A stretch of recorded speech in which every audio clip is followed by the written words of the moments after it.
What is peer instruction? Although it may sound like a very general term where perhaps students are helping instruct each other, peer instruction actually refers to a very specific classroom methodology. And in particular, peer instruction in the classroom is one way you can support a flipped or hybrid classroom. So what's a flipped or hybrid classroom? Well, in the traditional university setting, we generally expect that students would come to the lecture hall where we as the instructors would really go over the basic information, try to help them understand the really important concepts in the course, etc. But we know that when students leave, they really probably haven't gotten the material as deeply as they need to. And so we might assign homeworks or essays, other things that would really guide them in developing deeper understanding and making sure they really did get what we were talking about in lecture. The flipped classroom model says, couldn't we make better use of our time, our face-to-face time with students in the classroom? And to do that, what we'd like to do is flip what happens. We'd like them to do maybe some beginning things at home, and then we could use our time together with them in the classroom more effectively. So for example, we might ask students to read the textbook and actually give them a quiz on it to incentivize them to do it. Or maybe we might record some mini lectures over the sort of the basic core content of the course, and maybe we'd post those on YouTube or Coursera or whatever. But then after students have prepared, we could bring them into the classroom, and through the peer instruction process, we can actually work on guiding them in really developing deep understanding in a way that's maybe a little more targeted than just generally asking them to solve homework problems. So the core to peer instruction is this idea of engaging students in focusing on the hard stuff. And the way we'll do that is by developing specifically multiple choice, targeted questions that are really going to engage students in discussing these hard issues with each other. So what kind of questions might you ask? Well, you might develop a question that is based around something you know students usually don't get when they take your course, or something that they often have to struggle with before they get. Perhaps you'd create a question that would help uncover the idea that they have a misconception about something, or that they're misunderstanding it in a certain way.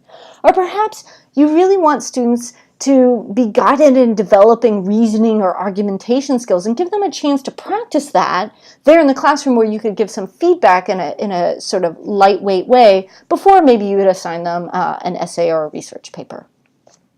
The kind of questions we don't recommend that you ask, even though some people think of these when they think multiple choice questions, are any sort of questions that are maybe just rote calculation. Simple factual recall questions aren't very useful for discussion, or anything that's just a simple understanding check. Again, what we need to do is we have to rely on and encourage students to really do that pre-class preparation of the easy stuff by making sure that we only really work on the hard stuff with them together in class. So how does this actually look in the classroom? Well, as we said, this is focused around a series of multiple choice questions, and there's a particular process that we use to, say, run a particular peer instruction question. The first thing to do after posing the questions is we ask students to vote on this question individually. And this is helpful because it gets them really thinking about it for themselves, gets their brain started to working on it, and by committing to that answer for themselves, that gives them a lead-in to participate in a discussion with other students sitting around them. Now, we want to encourage this discussion to move forward as freely as possible, so it's actually not a good idea to show students how they voted on the individual vote, although you as the instructor can look. But we want the students to be talking in this discussion not only about, did I get A, did you get B, but why did they choose A, and why is it not B? After the students have finished discussing, we then ask students to vote again. And this is nice because they can actually see for themselves how well the class did. Did we all move toward the more correct answer? And it also just gives them, again, an incentive to discuss with each other because they know they're going to be asked to vote again. At this point, the clicker software will allow you to show the graph for the students about how they all voted. And hey, we're all humans. We like to know, how did I do compared to other people, and how is the entire class doing?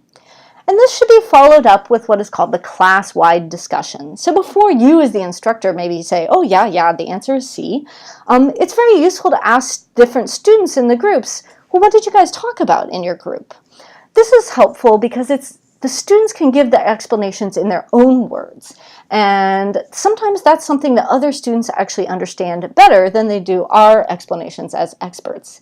The other thing is having students know that you're going to ask for their explanations and their understandings really does help encourage the discussion because they know that their views are going to be asked for and be heard for the group.